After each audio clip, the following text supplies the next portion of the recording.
اب دو چیزوں کی طرف میں آپ کو اشارہ کرتا ہوں. اس زبان کی دو شہوت ہے. شہوت کیا ہے؟ برائیوں کی خواہش.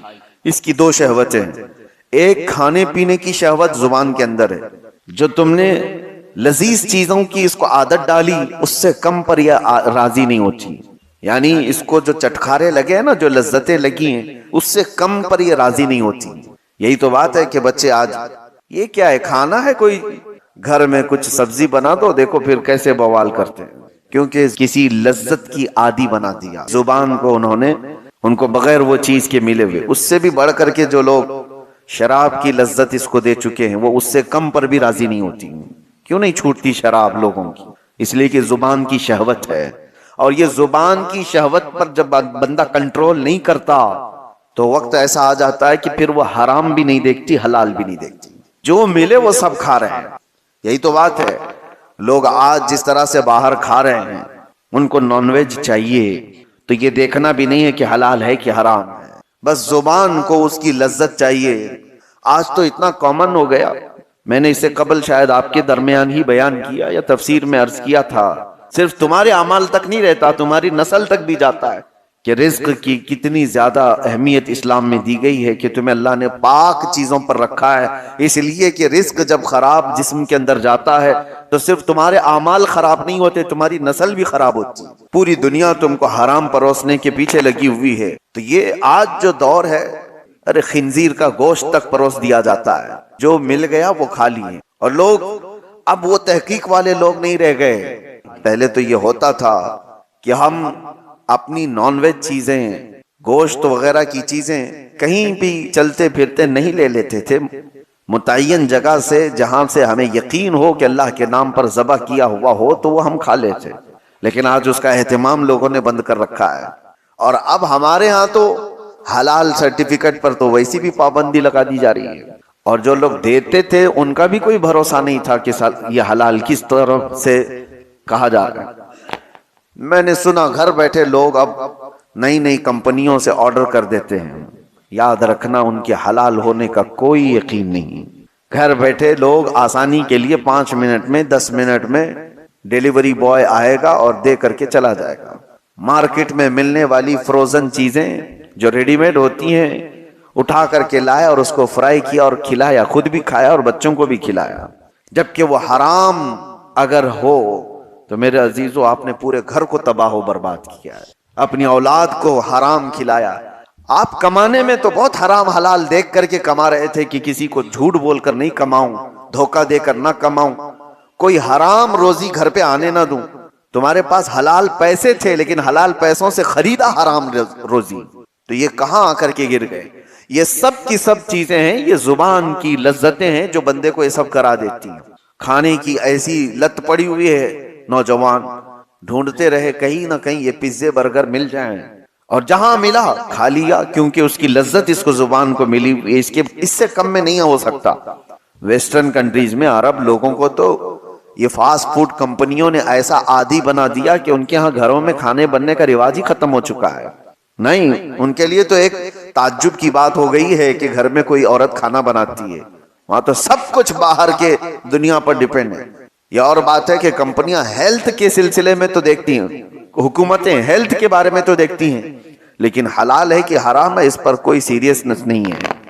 میرے عزیزو، چند سال پہلے ہمارے اسی شہر کی بات بتا رہا ہوں، ایک پیزے کی مشہور دکان میں ایک صاحب نے خریدا اور کھایا بھی اور دوسروں کو کھلایا بھی. بعد میں پتا چلا کہ یہ دکان والا حالانکہ مسلمان ہے، اونر مسلمان ہے، پیزے کی دکان والا. سننے میں آیا کہ وہ پورک بیچتا ہے، سور کا گوشت بھی پیزے میں ملا کر کے بیچا جاتا ہے. تو یہ صاحب فوراً بھاگے بھاگے اس کے پاس گئے، کہا کہ میں تو آپ کی داڑھی اور آپ کے نام کے سلسلے میں مطمئن تھا، تم یہ کیا کر رہے ہو؟ کہا کہ صاحب آپ کے لیے نہیں بیچ رہے ہیں، ہمارے پاس دوسرے لوگ بھی آتے ہیں، ان کے لیے بیچا جا رہا ہے. معاذ اللہ رب العالمین. کیا اسلام اس بات کی اجازت دیتا ہے کہ کسی مومن کا مال نہ چوری کیا جائے، کسی دوسرے کا چوری کیا جائے؟ حلال ہو جائے گا دوسرے کا مال چوری کرنا؟ کسی مسلمان عورت سے زنا نہ کیا جائے، کسی دوسری عورت سے زنا کرنے کی اجازت دے دے گا؟ آپ کو جب خنزیر اللہ تعالیٰ نے قرآن میں حرام فرمایا تو اس کا کھانا تو چھوڑیں، اس کا اٹھانا، اس کا دینا، اس کی طرف اشارہ کرنا، سب کچھ حرام ہوگا۔ کسی نے اگر پوچھا بھی کہ مجھے یہ چیز کھانا ہے اور مجھے بتاؤ کہاں بکتا ہے، تم نے اگر اس کو ہدایت دیا، راستہ بتایا، تو بھی حرام کام کیا۔ شراب کی دکان کی طرف تم نے اشارے کر کے بتائی یہاں ملتی ہے، جاؤ لے لو پی لو، تم بھی اس کے گناہ میں برابر کے شریک ہو۔ یہ اگر آج حالات ایسے ہو گئے ہوں تو بچنا کتنا مشکل ہو گیا ہے، کتنا مشکل ہو گیا ہے۔ ایک ایسے مسلمان کی دکان پر اس نے دیکھا، یہ بڑا بوال بھی ہوا تھا، بہت کچھ ہوا، لیکن میرے عزیزو اس کا علاج کیا ہے؟ کیا آپ سارے کے سارے مل کر کے ایسی جگہوں سے ان تمام چیزوں کو ہٹانے کی مانگ کریں گے کہ تم یہ نہیں بیچ سکتے، تم یہ نہیں؟ میرے عزیزو یہ دنیا اب الگ لیول پر چل رہی ہے، تمہارے مظاہرے، تمہارے پروٹیسٹ سے کوئی چیز بدلتی نہیں، تم اپنی زبان کے خلاف پروٹیسٹ کرو۔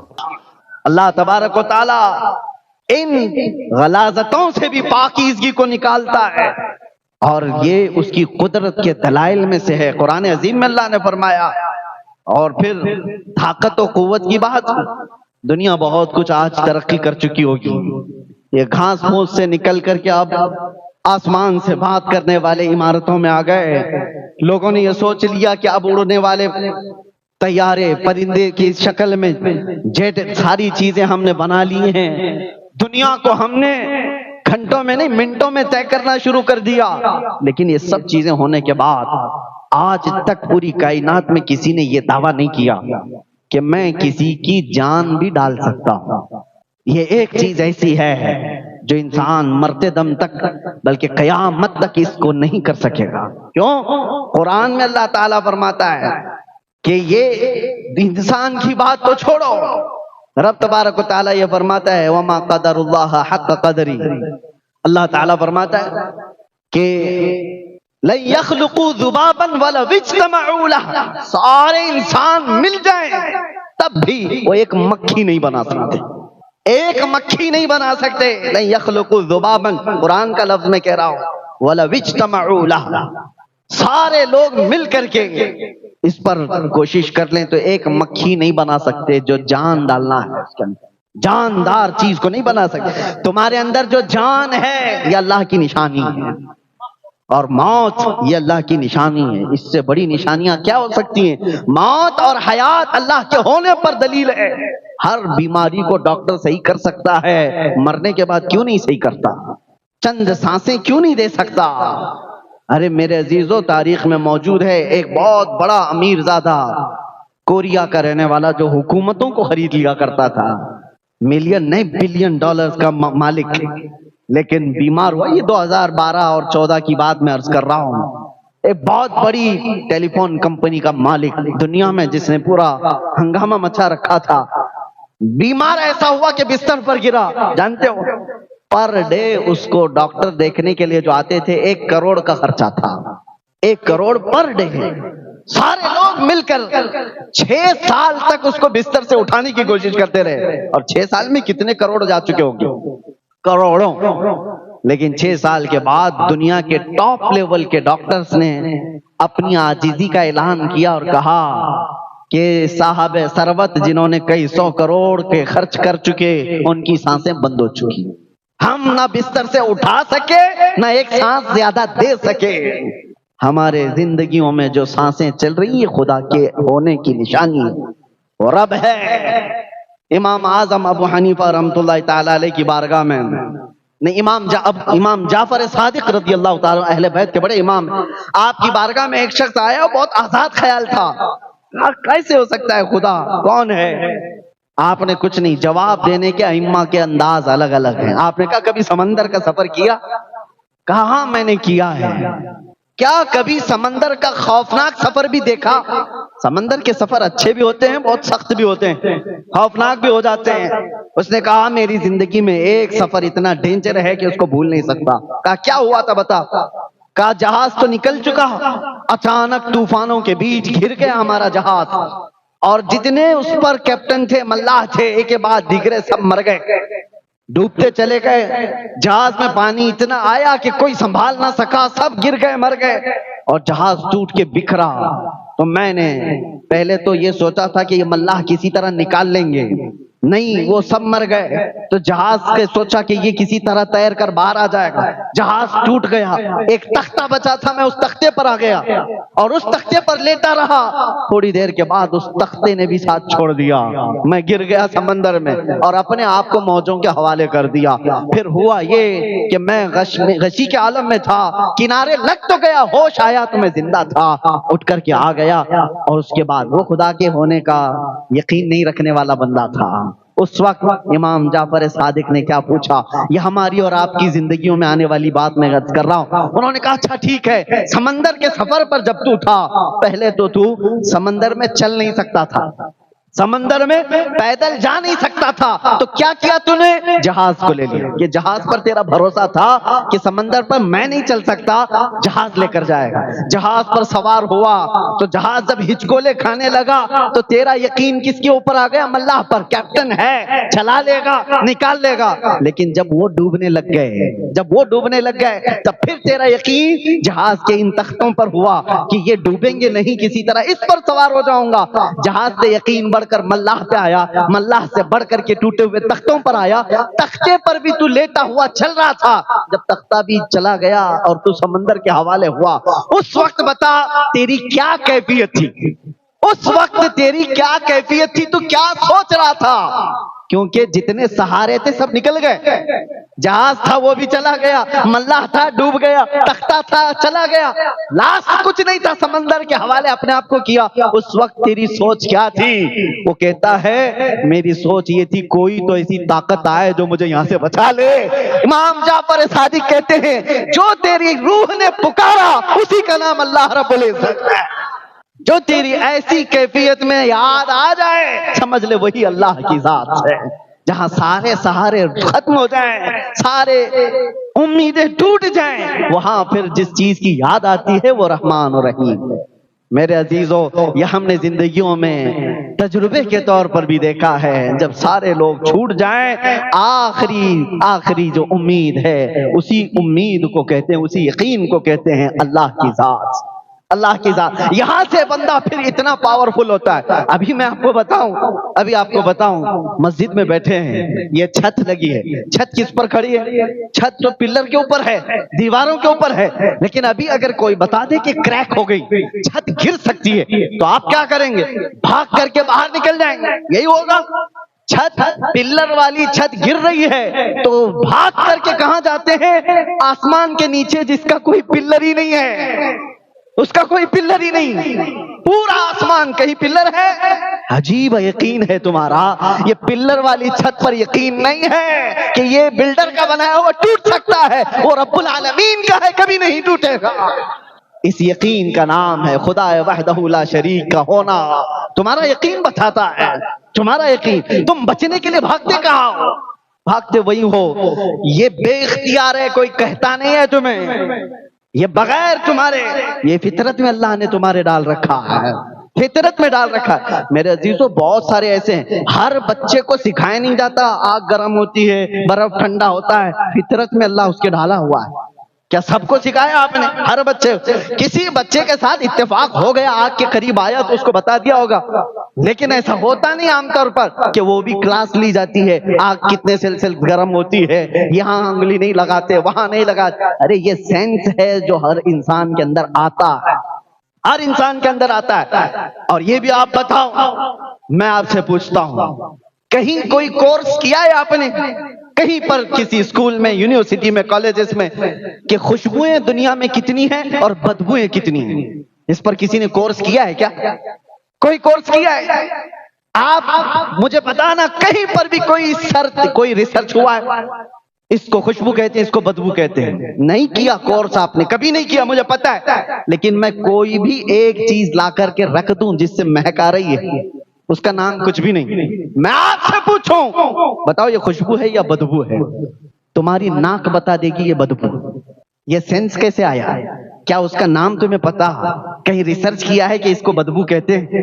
نہیں، تمہاری طبیعت اس کو ایکسپٹ نہیں کر رہی ہے، یہ میری طبیعت پر بوجھ بن رہی ہے، دماغ پر بوجھ بن رہی ہے، یہ بدبو ہی ہے۔ اسی کی جگہ اگر میں کوئی اچھی والی خوشبو لا کر کے رکھ دوں، نام کچھ نہیں، میں آپ سے کہوں بتائیے کیا ہے یہ سونگ کر، وہ کہے گا کچھ تو ہے لیکن خوشبو ہے۔ یہ چیز میں آپ کو یہ بتا رہا ہوں، جو لوگ یہ کہتے ہیں کہ خدا کے ہونے پر کسی کو بتانا ضروری ہے، میرے عزیزو اللہ نے خود زندگی میں ایسی چیز ڈال رکھا ہے، تم جب خوشبو اور بدبو کو بغیر کسی استاد کے پہچان لیتے ہو، بغیر کسی استاد کے پہچان لیتے ہو، اللہ تعالیٰ قرآن میں فرماتا ہے وَهَدَيْنَاهُ النَّجْدَيْنِ، ہم نے ہر انسان کو دو چیزیں عطا کی ہیں، خیر والی بھی اور شر والی بھی، تم خود پہچان لیتے ہو، اس لیے اپنے عقل کا بھی استعمال کرو، اور جہاں عقل تھک جائے مالک عقل اور عقل کو صحیح پرکھنے والے کامل عقل والے انسان کامل محمد الرسول اللہ کا سہارا لے۔ بات یہی ہے۔ اب یہاں پر ایک اور بات بتا دوں، عقل کا استعمال کر کے نشانیوں سے آدمی سمجھ تو سکتا ہے، دھواں ہے کہیں پر، دھواں کہیں ہے، آپ بغیر وہاں گئے اتنا تو کہہ سکتے ہیں آگ تو لگی ہوگی، آپ نے آگ نہیں دیکھا لیکن دھواں دیکھ کر آپ کو کیا لگ رہا ہے؟ آگ ہوگی، آگ کے بغیر دھواں آیا کیسے؟ یہ اتنا سینس تو ہے آپ کو، آپ گئے نہیں دور بیٹھے، یا عقل کا استعمال ہے، یا عقل کے استعمال سے آپ نے کہا۔ میاں کبھی کبھار ایسا ہوتا ہے، ہر جگہ عقل ساتھ نہیں دیتی، ہر جگہ عقل کامل نہیں ہے، اسی لیے اس عقل کو مرید بنانا پڑتا ہے کامل انسان کا، کہ اتنا بھی آزاد نہ ہو جائے۔ عقل، فلسفی لوگ صرف عقل استعمال کیے گمراہ ہو گئے، صرف عقل۔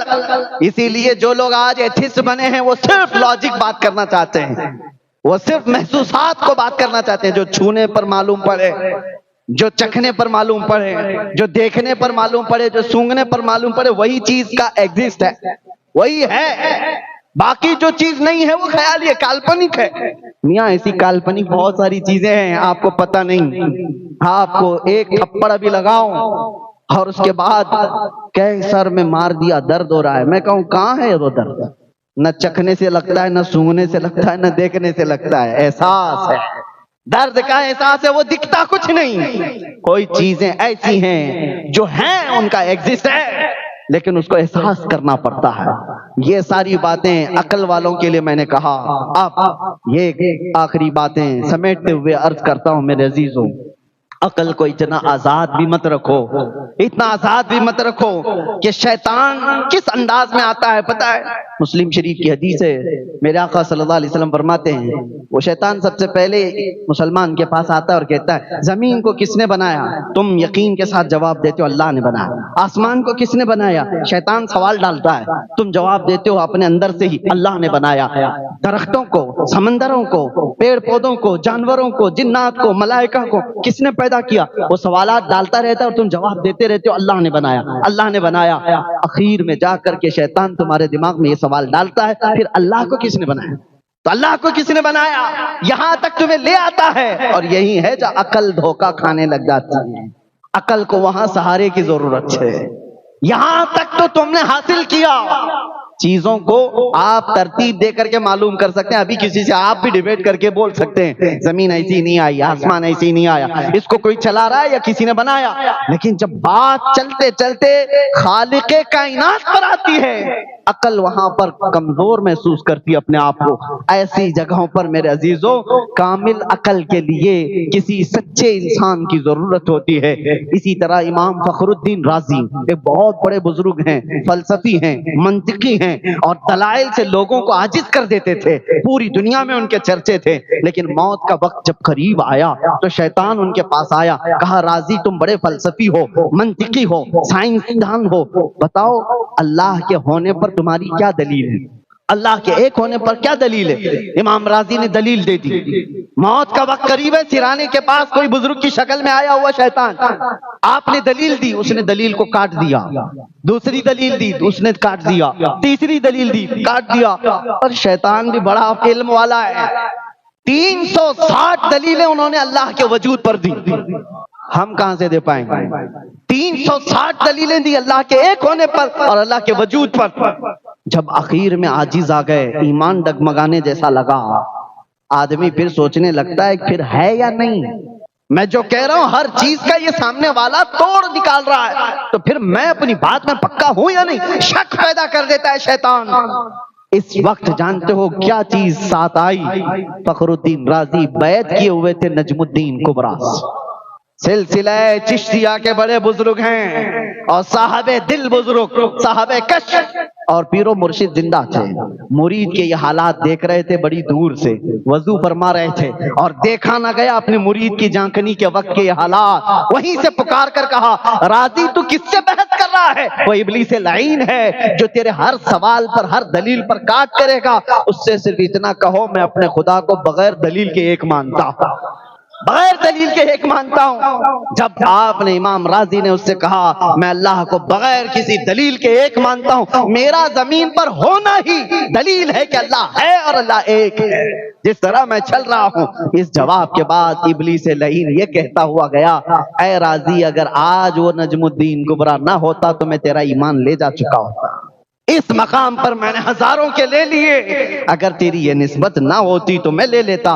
پتہ یہ چلتا ہے کہ عقل ایک جگہ آ کر کے عاجز ہو جاتی ہے، اس کے بعد پھر ہمیں سہارے کی ضرورت ہوتی ہے، اور اسی لیے ہم اپنے زمانے کے مشائخ کے ہاتھ پر ہاتھ دے کر بیعت اس لیے کرتے ہیں کہ ہمارے پیر ہمارے شیخ جو ہیں، لیکن یہ تو سلسلہ لگا ہوا ہے مصطفیٰ کی ذات۔ اسی لیے اعلیٰ حضرت نے فرمایا کسی کا پیر کامل نہیں تو اس کا پیر کامل ہوگا، اس کا نہیں تو اس کا پیر کامل ہوگا، ارے اس کا نہیں تو اس کا، کہیں تو جا کر اوپر کامل پیر ہوگا۔ اور یہ سلسلہ ہے، چین ہے، کرنٹ ہے، ایک جگہ بٹن لگا دو تو کرنٹ نیچے تک تو آ ہی جائے گا، اس لیے یہ سلسلہ ہوتا ہے۔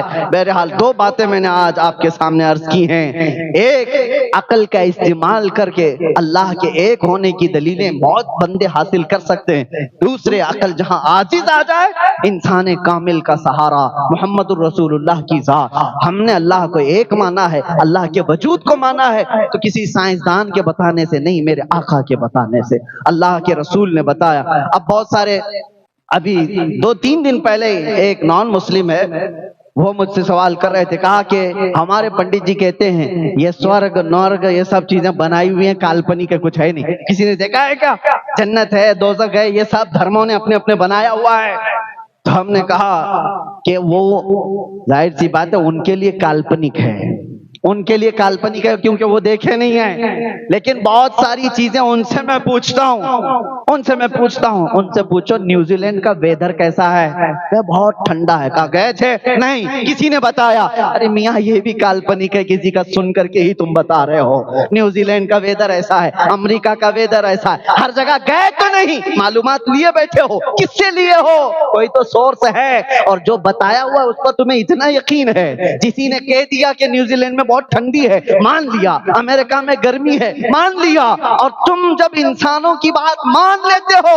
ہم نے دیکھا میرے آقا نے فرمایا اللہ رب العزت رحمان ہے، ہم نے مانا، اللہ کے رسول نے کہا وہ رحیم ہے، ہم نے مانا، اللہ کے نبی نے کہا وہ مالک الملک ذو الجلال والاکرام ہے، ہم نے مانا۔ فرق صرف اتنا ہے کہ تم چلتے پھرتے آوارہ لوگوں کی مانتے ہو، ہم کائنات کے مالک و مختار کی مانتے ہیں۔ تم جن کی مان کر کے پوری دنیا میں چل رہے ہو، تمہیں ویدر بھی پتا ہے، ماحول بھی پتا ہے، امریکہ میں لوگ کیا کھاتے وہ بھی پتا ہے، گئے نہیں، سن کر کے تمہیں پتا ہے۔ اسی طرح میرے عزیزو، جو ہم تو جنت گئے نہیں، ہم تو دوزخ دیکھے نہیں، لیکن میرے مصطفیٰ معراج کی شب گئے ہیں، جنت بھی دیکھا ہے، دوزخ بھی دیکھا ہے، آ کے انہوں نے حالات بتایا، تو پھر ہم کیوں نہ مانیں؟ اس لیے مانتے ہیں کہ بمصطفیٰ برساں خیش کے دی ہماؤس۔ اقبال نے کہا ہے اپنے آپ کو رسول اللہ کے قدموں تک پہنچا دے، یہی دین ہے، کربوں نہ رسیدی تمام ابو لہبی، اگر ان کی بات نہیں مانا تو زندگی ابو لہب کی طرح۔ بات سمجھ میں آ گئی؟ ہم حضور پاک صلی اللہ تعالیٰ علیہ وسلم کی ذات پر یقین کرتے ہوئے ہم یہ ساری چیزیں لے کر چل رہے ہیں۔ باتیں بہت ساری ہیں، دلائل بہت ساری ہیں، لیکن اتنی بات میں آپ سے کہوں گا، پراؤڈ فیل کرو، فخر محسوس کرو کہ اللہ نے تمہیں اسلام میں پیدا کیا۔ پراؤڈ فیل کرو، سر جھکا کر جینے کا نہیں، سر اٹھا کر جینے کا موقع ہے۔ میرے عزیزو، کیا چیز کی کمی ہے تمہارے دین میں؟ اللہ نے تمہارے ان پیشانیوں کو ایرے غیرے نتھو کھیرے کے سامنے جھکنے سے بچا رکھا ہے۔ ہر کسی طاقت کو دیکھ کر تم نہیں جھکتے، ارے تم تھوڑی نہ وہ چوہے پہ بھی جھک گئے، بلی پہ بھی جھک گئے، سانپ پہ بھی جھک گئے، ہاں جس کو طاقت میں دیکھا جھک گئے۔ نہیں، ہم طاقت کو دیکھ کر نہیں جھکتے، ہم صبح سے لے کر رات تک ایک ہی بات کہتے ہیں، اللہ اکبر، اللہ سب سے بڑا ہے۔ اللہ سب سے بڑا ہے. کیوں؟ ہم آئے تھے دنیا میں تو کان میں سب سے پہلے یہی کہا گیا تھا اللہ اکبر. اور جب دنیا سے جا رہے ہوں گے جنازہ رکھ کر کے بھی امام صاحب کیا کہیں گے؟ اللہ اکبر، اللہ سب سے بڑا ہے. یہ مسلمان ہے جس کا عقیدہ ہے. ہر کسی کے سامنے اللہ نے تمہاری پیشانی کو جھکنے نہیں دیا. یہ کتنی عزت والی بات ہے. اللہ نے تمہیں محترم رکھا ہے، مقدس رکھا ہے، اور پاک اتنا رکھا کہ حلال و حرام کی تمیز دنیا میں دوسرے جگہوں پر کہیں نہیں ہے. آپ کیا ہیں؟ آپ کیا؟ جو بھی انسان کی فطرت کو میل نہیں کھاتی وہ تمہارے لیے جائز نہیں رکھا گیا. تمہیں ایسا نہیں رکھا گیا کہ تم پیشاب بھی پی لو، پخانہ بھی کھا لو، شراب بھی، ہر غلاظت نہیں. تم انسان ہو. اور جو دنیا کیا سمجھتی ہے شراب کیوں نہیں پی سکتے، وہ باقی ساری جو شراب پینے والا ماں اور بیوی میں فرق نہیں کر سکتا، بیٹی اور بہن میں فرق نہیں کر سکتا، اس کی عقل معوف ہو جاتی ہے. اور اسی لیے اسلام نے ہر ایسی چیز سے بچا رکھا ہے جو انسانیت کے اقدار سے گرا دیتی ہو، انسان کو انسانیت کے اخلاق سے گرا دیتی ہو. میرے عزیزوں، ایک ابھی واقعہ میرے پاس آیا ہوا ہے. ابھی ممبئی کی سرزمین پر ایک باپ نے اپنی بیٹی سے کئی مرتبہ زنا کیا. کیسے ہو سکتا ہے؟ اس کو گرفتار کیا گیا. ابھی بہت روتا ہے، مارا پولیس نے، بہت کچھ کیا، بہت لمبے کیسوں میں گیا، لیکن کنٹینیو روتا ہے. کہا کیسے؟ کہا نہیں، میں اپنی بیٹی سے بہت پیار کرتا ہوں، محبت کرتا ہوں، مجھ سے کیسے ہو گیا پتہ نہیں، میں نہیں کرنا چاہتا تھا، ہوا. ارے ایک بار نہیں، دو بار نہیں، کئی بار.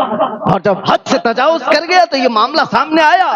باپ اپنی بیٹی سے بعد میں ریزن، وجہ معلوم کی گئی. جب بھی یہ معاملہ وہ کرتا تھا تو نشہ میں دھت ہو کر کرتا.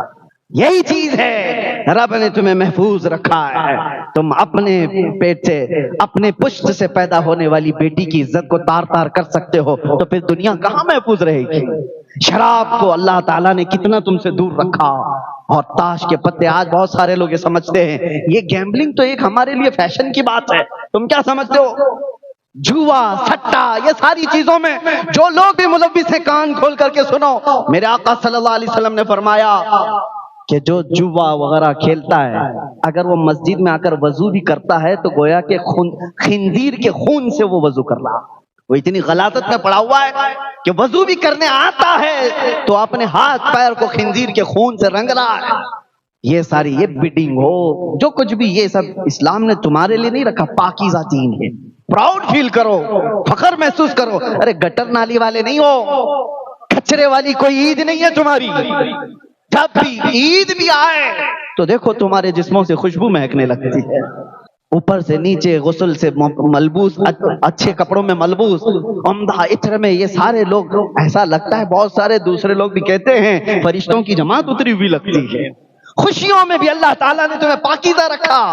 دنیا خوشیاں منائے. ابھی 31 نائٹ، جانتے ہو آپ صرف انڈیا کے 5 اسٹیٹ کی بات 5 شہروں کی بات، ممبئی، کلکتہ، بنگلور، دلی اور اس طرح کے 5 بڑے میٹروپولیٹن جو سٹیز ہیں، ان میں ایک رات میں 1700 کروڑ کی شراب پی گئی. ایک رات کی بات کر رہا ہوں. یہ عید منانے کا طریقہ ہے دنیا کا.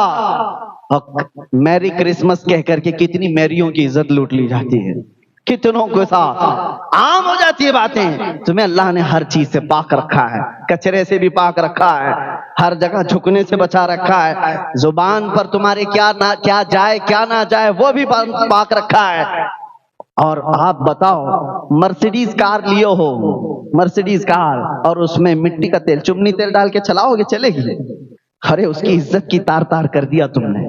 کب تک چلے گی؟ گھاسلٹ ڈال کر چلا رہے ہو.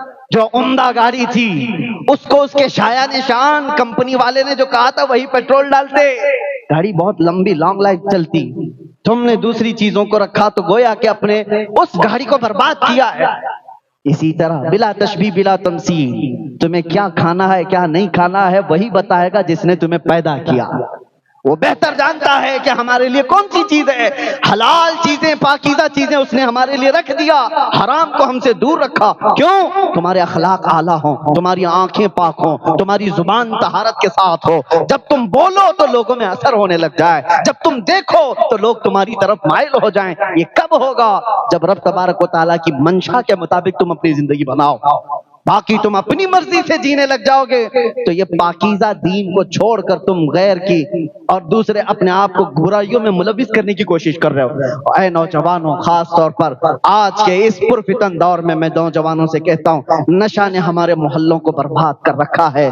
کتنے شہر ایسے جہاں میں جاؤں تو سب سے پہلے ہم سے کہتے ہیں کہ حضرت ہمارے علاقے کے بہت سارے نوجوان بچے نشہ میں ملوث ہو گئے ہیں، بیچتے یہ ہیں، ڈیلر یہ ہیں، کھاتے یہ ہیں، کراتے یہ ہیں، سب کچھ ان کے ذریعے سے ہو رہا ہے۔ مجھے درد ہوتا ہے، اس لیے میں کہہ رہا ہوں کوئی اور ہوتا تو مجھے اس سے کوئی غرض نہیں، کون کہاں سو رہا ہے، کون کہاں پڑھ رہا ہے، لیکن تمہارا نام تو محمد الرسول اللہ کی ذات سے جڑا ہوا ہے، میرے آقا کے نام سے تمہارا نام ہے۔ دنیا جب انگلی اٹھاتی ہے تو میرے نبی کے اخلاق پر اٹھا سکتی ہے، حضور کی غلامی پر انگلی اٹھا سکتی ہے۔ اسی لیے اے نوجوانوں، اپنے آپ کو برباد نہ کرو۔ تمہارے پیچھے تمہاری مائیں روتی رہ جاتی ہیں، تمہارے پیچھے تمہاری بہنوں کی عزت اور کتنے لوگوں کی انتظار کی گھڑیاں ختم ہونے لگ جاتی ہیں۔ ایک جنازہ میں نے ایسا بھی پڑھایا جس کا باپ 5 سال کی بچی 6 سال کی بچی اس کو چھوڑ کر باپ چلا گیا، کیوں؟ نشہ کرتا تھا اور کینسر میں مبتلا ہو کر ایسے مر گیا۔ نشہ کرتا تھا۔ ممبئی کی سرزمین پر وہ چھوٹی سی بچی مجھ سے کہتی ہے کہ حضرت بتائیں ہمارا قصور کیا ہے، ہماری کیا غلطی ہے؟ اس کا ایک جملہ ہاتھ دل پر چبھتا ہے، وہ تو چلے گئے جو کچھ کرنا تھا، ہم تو 6 سال کے ہیں، ہمارا کیا قصور، ہماری کیا غلطی؟ نوجوانوں، تمہارے پیچھے بہت ساری زندگیاں لگی ہیں، ان کا کیا قصور ہے جو ان کو بنا کسی غلطی کے تم سزا دے کر چلے جاؤ گے؟ خود برباد ہونے کو نوجوان یہ سمجھتے ہیں اٹس آور لائف، یہ ہماری زندگی ہے، انجوائے کرنے دو ہمیں اپنے انداز میں۔ نہیں، تمہاری اپنی زندگی ہوتی تو میں کچھ نہیں کہتا۔ زندگی یہ نہیں کسی کے لیے، زندگی ہے نبی کی، نبی کے لیے۔ نہ سمجھ مرتے ہیں زندگی کے لیے، ارے جینا مرنا ہے سب کچھ نبی کے لیے۔ اسی لیے اے نوجوانوں، آؤ فخر محسوس کرو، پراؤڈ فیل کرو کہ اللہ نے مومن بنایا اور آخری امت میں بنایا، کتنی جگہوں سے اٹھایا تمہیں، اور دیکھو جانوروں جیسی زندگی نہیں بنایا، تمہیں کھانے پینے میں تمیز دیا، تمہیں بولنے اٹھنے بیٹھنے کے اخلاق عطا کیے، اور جانتے ہو پوری کائنات میں قرآن جیسی کوئی دوسری کتاب ہے ہی نہیں، اور اتنا بڑا معجزہ وہ تمہارے